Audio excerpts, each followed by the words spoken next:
সঙ্গী সারা জীবন। সম্পর্ক করছিলেন, এই অবস্থা থেকে সে চলে গেছে। আমার সাথে বেটার পাইছে, ওই জন্য চলে গেছে। ভাইয়া আসসালামু আলাইকুম। ওয়ালাইকুম আসসালাম। ভাইয়া ভালো আছেন? আছি আলহামদুলিল্লাহ ভালো।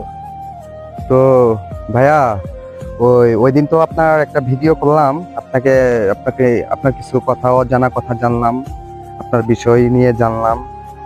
তো ভাইয়া, তো এরপরে কি আপনার সাথে কেউ যোগাযোগ করেনি, মানে বিয়ের ব্যাপারটা নিয়ে?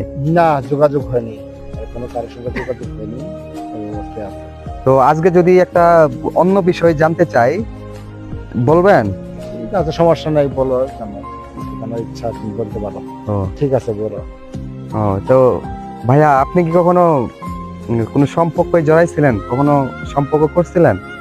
হ্যাঁ, সম্পর্ক করছি। সবার জীবনে যখন প্রেম আসে, আমার জীবনে আসছিল, সম্পর্ক করছিলাম। সম্পর্ক টিকে নাই, 1 বছর ছিল, সম্পর্ক টিকে নাই, অন্যখানে বিয়ে হয়েছে। অন্যখানে বিয়ে হয়েছিল? তো সম্পর্ক করেছিলেন কার সাথে? এটা আত্মীয়ের মধ্যে হয়েছিল, আমাদের নিজের মামাতো বোনের সঙ্গে সম্পর্কটা হয়েছিল। সব জানে শুনে হয়েছিল, ওই আমার সম্পর্কে জানছিল, আমি ওর সম্পর্কে জেনে সম্পর্ক করছিলাম। ও, সবকিছু জেনে শুনে সম্পর্ক করছেন, সবাই জানে, এই বিচ্ছেদ হলো কেন? বিচ্ছেদ হইলো যে আমার সমস্যা, চলাফেরা করতে পারি না, এটা আমার বড় সমস্যা। এটার জন্য আপনার করতে পারি না, ওই যে সমস্যা দেয়, অনেক সমস্যা বের করে। আমি তো যখন একটা মানুষ সমস্যা হয়, যে কাজ কাম করতে পারে, চলাফেরা করতে পারে না, তাদের অনেক সমস্যা বের করে। সবাই অনেক অনেক সমস্যা দেখায় চলে যায়। এরকম সমস্যা থেকে চলে যায়, তো বুঝতে পেরেছি। তো ভাইয়ার সম্পর্ক ছিল কতদিন? ছিল প্রায় 10 মাসের, আর 1 বছর পুরো নেই, 10 মাসের মতো ছিল, 1 বছর পুরো নেই। না, সম্পর্ক চলে গেছে, এটা সবাই তো বেটার ডাইজ অপশন চয়েস করে, আমার সাথে বেটার পাইছে, ওই জন্য চলে গেছে। তাছাড়া এখানে বিয়ের সবাই প্রায় ছিল, জানা শুনেছিল, তো সবাই রাজি ছিল যে বিয়েটা ভালো হবে। এখানে আমার একটা খালা মতামত দেয়নি, না, এই জন্য একটা বিয়েটা হয়নি।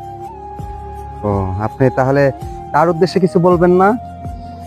তার উদ্দেশ্যে বলা, ওর বিয়ে হয়েছে যখন, তার উদ্দেশ্যে বলা ঠিক না। ওর বিয়ে হয়েছে, ওই সুখে আছে, ভালো থাকে। আমার সমস্যা, আমি ওইভাবেই আছি, আলহামদুলিল্লাহ, আমিও ভালোই আছি, আমার কোনো সমস্যা হচ্ছে না। তারপরও সঙ্গী হারা, সঙ্গী ছাড়া জীবন। মানে সঙ্গী ছাড়া আপনার জীবনটা কাটতেছে ভাইয়া, এটাই তো। তো একটা সঙ্গী যদি আপনার জীবনে থাকতো তাহলে খুব ভালো হতো। হ্যাঁ, সঙ্গী। এই আমাদের ভাইয়া যে সম্পর্ক করেছিল, এই বিষয়ে কি আপনিও কিছু জানেন? হ্যাঁ জানি, যেহেতু সাথে থাকি, সবসময় পাশেই থাকি। তার সম্পর্কের কথা বলছে অনেকদিন, ওনার জন্য অনেক ভেঙে পড়েছিল? ভেঙে পড়েছে, এবং তার জন্য অনেক ফিল করে যে ওনাকে হারানোর খুব কষ্ট পাইছে, কষ্টর মাঝেও ফিরে থাকার জন্য আর কি চেষ্টা করতেছে। সে বলে যে যাকে ভালোবাসলাম সে চলে গেল, পরে তার জন্য সবসময় দোয়াই করে যেন সে ভালো থাকে। আচ্ছা, তো আজকে ভাইয়ার বিষয়ে অনেক কিছুই জানলাম। ভাইয়া জীবনে প্রেম করেও ব্যর্থ হয়েছে, মনটা অনেক খারাপ। ব্যর্থ বলতে ভুল হবো, ওই বেটার অপশন খুঁজে পাইছে, এই জন্য চলে গেছে। আমি যদি ভালো থাকতাম, আমাকে তো ছেড়ে চলে যাইতাম না। আমি সমস্যা দেখি আমাকে ছেড়ে চলে গেছে। এটাই সমস্যা, মানে আপনার এই অবস্থা থেকে সে চলে গেছে, সে আরো ভালো একটা বেটার অপশন খুঁজেছে। তো মানুষ শুধু কি যে হাঁটাচলা না করতে পারলেই এরকম বেটার অপশন খুঁজে? আমার তো মনে হয় তাই। এটাই মনে হয়। এরকম না হলে তো আমার সঙ্গে এরকম করলে কেন? আমাকে আমি তো ওকে বলে আমি সম্পর্কে জড়াইছিলাম যে আমার এই সমস্যা, আমাকে এইভাবে মেনে নিতে হবে। তো রাজি ছিল, হ্যাঁ মেনে নিবো, এইভাবে মেনে নিবো, সমস্যা নেই। এখন আমার চাই ভালো বেটার পাইছে, ওই জন্য চলে গেছে।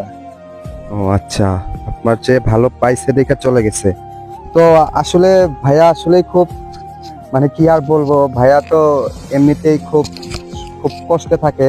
তারপর একটা মেয়ে, তার কিছু সবকিছু জানার সত্ত্বেও তারপর তার সাথে এরকমটা করাটা আসলে ঠিক হয় নাই। তো এই ভিডিওটা কিন্তু হয়তো ওনাদের সামনে যেতে পারে। তো ওনারা যদি দেখে যে আপনি ডিরেক্টলি ভাবে তার নাম ধরেন নাই, কিন্তু বলছেন যে এটা আপনার মামাতো বোন, তো সেই ক্ষেত্রে যদি তার এগুলা দেখে সেই ক্ষেত্রে তো আপনার কোনো সমস্যা হবে না। না, ওটা আমার আত্মীয়ই, আমার মামাতো বোন, ওটা আত্মীয় নিজের মধ্যেই। দেখবো, সমস্যা নেই।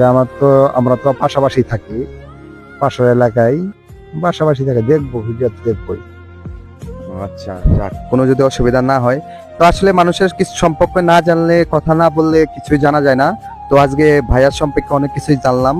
ভাইয়ার জীবনের মানে খুব একটা কি আর বলবো, ভাইয়ার একটা সম্পর্ক করেছিল ওই বিষয় নিয়েও জানলাম। যাক, খুব ভালো লাগলো ভাইয়া আপনার সাথে কথা বলে। তো